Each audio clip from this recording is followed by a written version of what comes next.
તો મિત્રો આજે આપણે આવ્યા છીએ અડાલજ ગામની અંદર અડાલજ વાવ જોવા માટે। તો અડાલજ વાવ જોઈશું અને અડાલજ વાવનો સંપૂર્ણ ઇતિહાસની આજે આપણે ચર્ચા કરશું।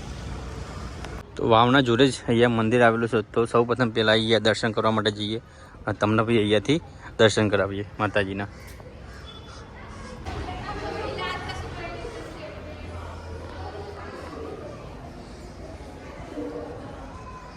તો અડાલજ વાવના જોડે જ અહીંયા અંબાજી માતાજીનું મંદિર આવેલું છે। તો સૌ પ્રથમ માતાજીના દર્શન કરી લઈએ।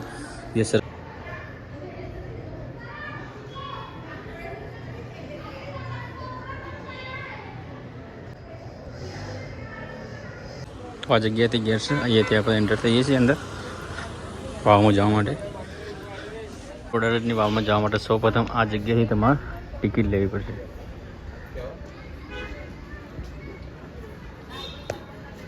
અંદર એન્ટર થઈએ છીએ અને તમને બતાવીએ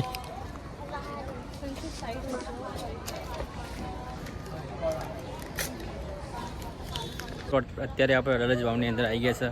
તો વાતચીત કરીએ કે અંદર આવવા માટે સૌ પ્રથમ પહેલાં તમારે ટિકિટ લેવી પડશે। ટિકિટ તમારા વ્યક્તિ દીઠ 25 રૂપિયા ટિકિટ છે। તો સૌ પ્રથમ 25 રૂપિયા ટિકિટ લઈ ત્યારબાદ તમને અંદર એન્ટર આવવા માટે થાય છે। તો આ જગ્યાએ અડાલજની વાવનો ઇતિહાસ બી લખેલો છે, શિલાલેખ સાથે રોડા છે। આપણે અંદર છીએ તમને બતાવીએ। સામે દેખાય મિત્રો એ અડાલજની વાવ છે। અત્યારે અંદર જઈએ અને તમને બતાવીએ। આની અંદર જોરદાર ખોદાડની કામ કરેલું છે, તમને ખ્યાલ આવતો હશે, જુઓ તમે।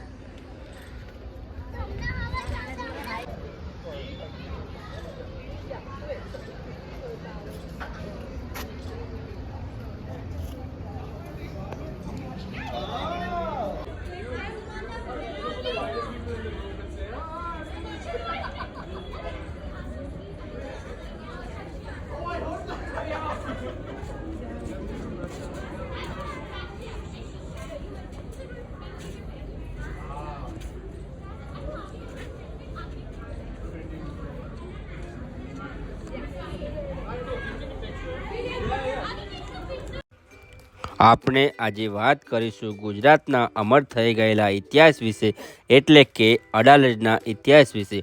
આ વાવ ગુજરાતના અમદાવાદથી પસાર થતા ગાંધીનગર ધોરીમાર્ગ ઉપર ગાંધીનગર પાસે અડાલજ ગામ ખાતે આવેલ છે। આ વાવ મુખ્ય 3 પ્રવેશદ્વાર ધરાવતી હોવાથી શાસ્ત્રોના વર્ગીકરણ મુજબ આ વાવ જયા પ્રકારની વાવ છે।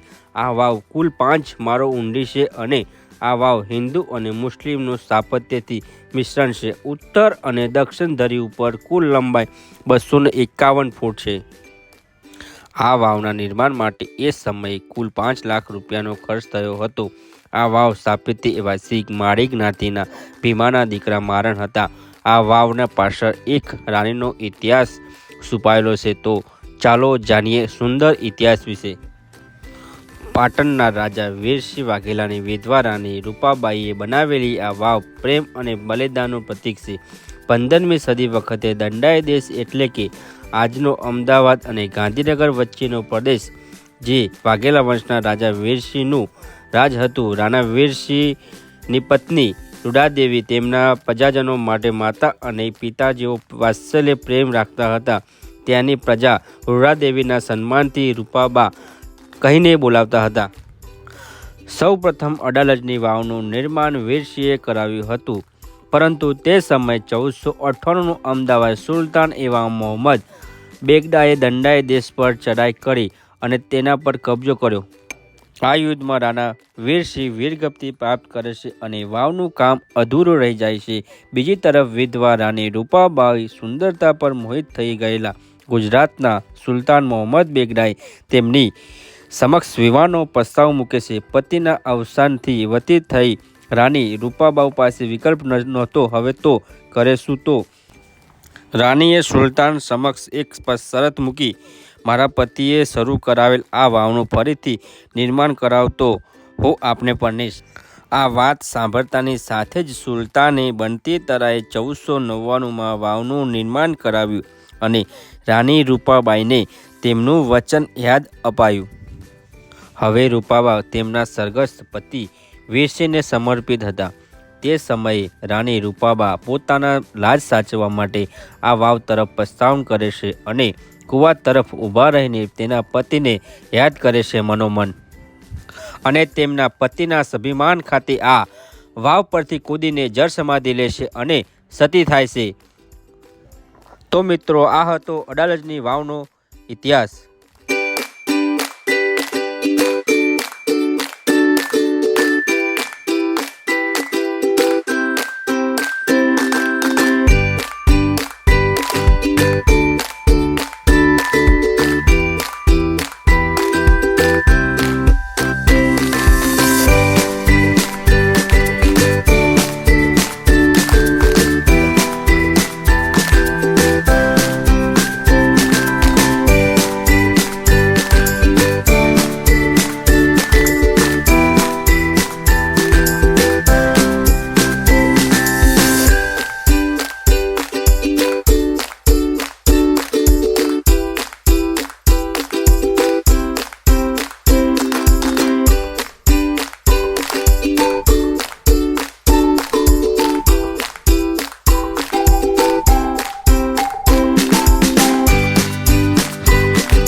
અત્યારે વાવની અંદર ઘણું એવું પાણી છે, તમને ખ્યાલ આવતો હોય જુઓ,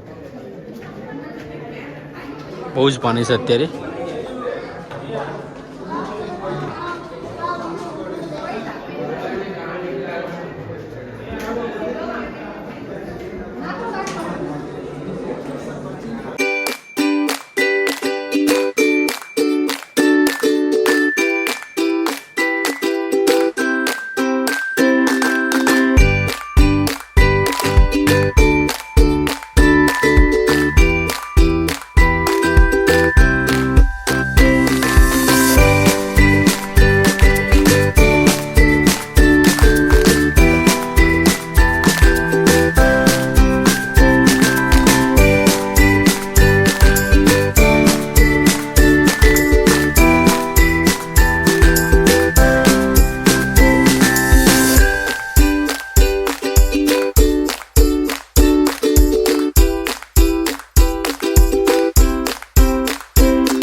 મજાનું અહીંયા જોડી બગીચો બી આવેલું છે અને આ જોડી છે વાવ। મિત્રો, આ હતી અડાલજ ગામની અંદર આવેલી અડાલજ વાવ। તો વિડીયો કેવો લાગ્યો તો કોમેન્ટ કરવાનું અવશ્ય રાખજો, અને લાઈક કરજો, શેર કરજો અને સબસ્ક્રાઈબ કરજો। જય માતાજી।